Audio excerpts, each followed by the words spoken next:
Hi and welcome to the National Home Builders Registration Council's Simplified Home Building video series. I'm Simplified Petros. This video series is based on the NHBRC Simplified Home Building Manual, which has been produced to help you understand what you need to do to comply as a registered home builder.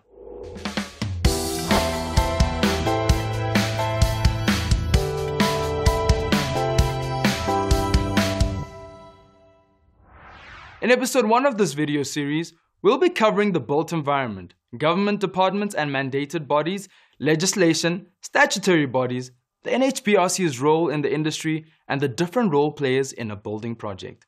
But first, let's understand the built environment in which departments, associations, and professionals are involved. The term built environment defines the man-made spaces and places used for human activity. This means anything that's built from roads and bridges, shopping complexes and power stations to houses.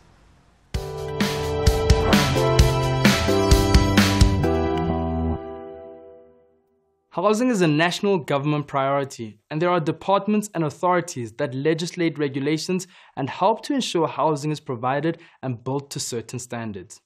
The Department of Human Settlements, whose mandate is to facilitate the creation of sustainable human settlements and improve quality of household life, oversees various bodies such as the NHBRC.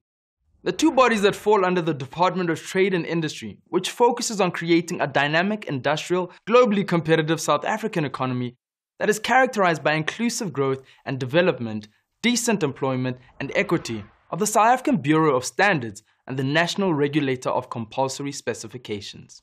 Under the Department of Public Works, which aims to promote the government's objectives of economic development, good governance, and raising living standards and prosperity by providing and managing the accommodation and infrastructure needs of national departments, include the Council for the Built Environment, Independent Development Trust, Construction Industry Development Board, and Agrimar South Africa.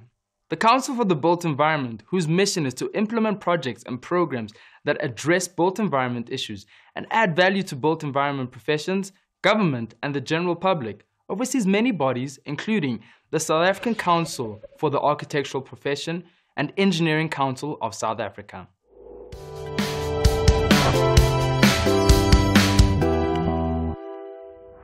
There is legislation governing the home construction industry, created to prevent the use of substandard materials and poor workmanship, as well as to ensure the right of people to have access to adequate housing.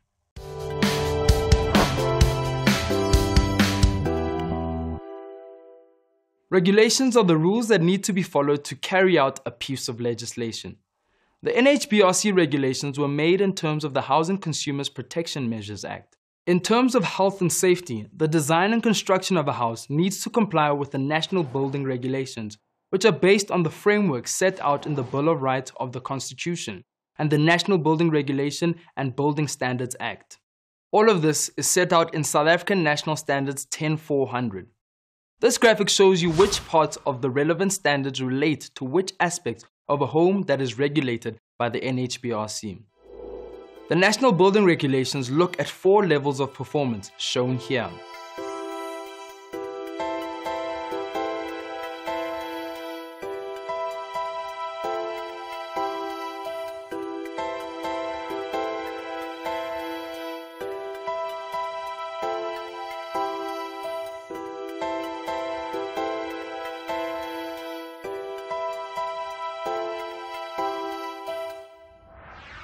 The objective of the NHBRC is to ensure houses are built without any major structural defects or roof leaks.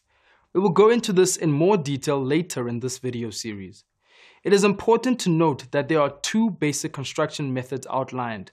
The first is standard or conventional, which refers to a conventional brick and mortar home which complies to deemed to satisfy rules of SANS 10400, which we will be using as an example in this video series. Light steel frame construction and timber homes.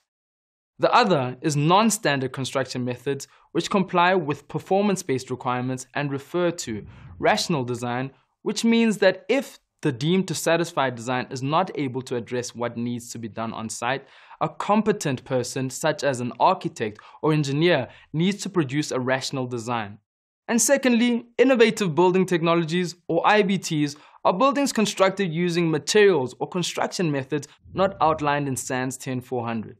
To use an IBT system, you need to demonstrate compliance through a certification, either assessed by Agrimar or designed by a competent person and assessed by an accredited South African National Accreditation System laboratory.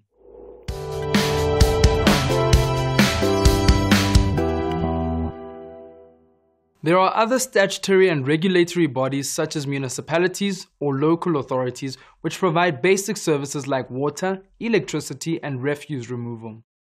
All new building and alteration plans must be submitted to the local authority for approval before any building work can begin. There are also many institutions and associations in the building industry that operate to improve the standards of the materials, methods, and trades.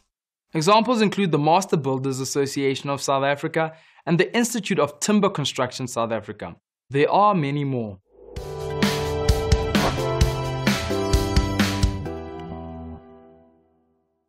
The NHBRC plays a critical role in ensuring new homes are built correctly and that homeowners and home builders are protected. All homes, no matter the size and cost, are held to the same standard. NHBRC gives registered home builders access to all the information and training needed to ensure they build according to the national building regulations. For homeowners, the NHBRC offers a warranty scheme that covers them for structural defects, roof leaks, as well as complaints, mediation, and compliance services.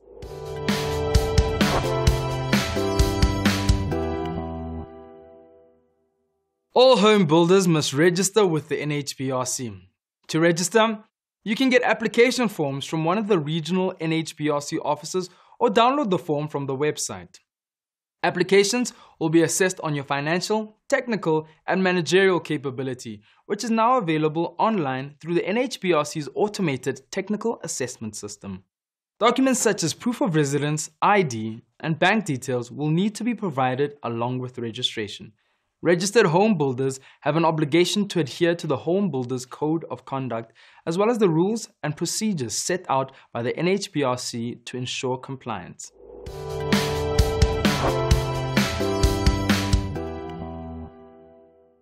All new homes must be enrolled with the NHBRC 15 days before construction begins. The cost of enrollment depends on the selling price of the home. The homeowner is responsible for this fee. Homeowners must check the reputation of the home builder by calling the NHBRC or verifying the home builder status online. Ask to see the home builder's current registration certificate. Phone the NHBRC to confirm whether the builder is still registered. Take time to inspect some of the homes built and completed by the builder.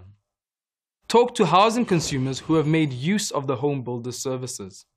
Make sure the builder provides a contract for the building of the new home and carefully inspect the terms and conditions of the contract. Keep a copy of the written and signed contract. Keep a record and proof of all payments made to the home builder, and be aware of the enrollment fee applicable. During construction, the NHBRC will conduct between 4 and 8 inspections to ensure that the building is compliant. If an inspector sees there is non-compliance, a non-compliance certificate will be issued and the home builder will be given a time period to fix the non-compliance.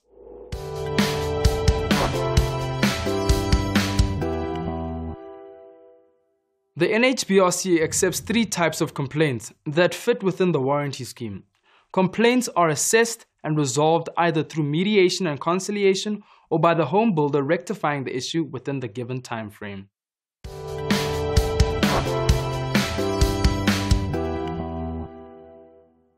The NHBRC's mandate is to protect the interests of housing consumers and to ensure that builders comply with the prescribed building industry standards.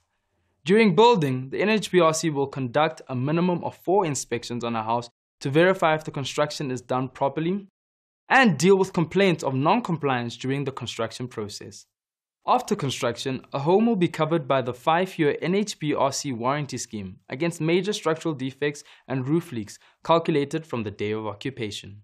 In terms of the warranty scheme, the NHBRC will pursue and ensure that the home builder meets their obligations in terms of the Act. In particular, the NHBRC will ensure that a home builder rectifies minor defects identified by the housing consumer within the first 3 months of occupation. A home builder rectifies a roof leak identified by the housing consumer within 1 year from the date of occupation, and a home builder rectifies major structural defects identified by the housing consumer within 5 years from the date of occupation.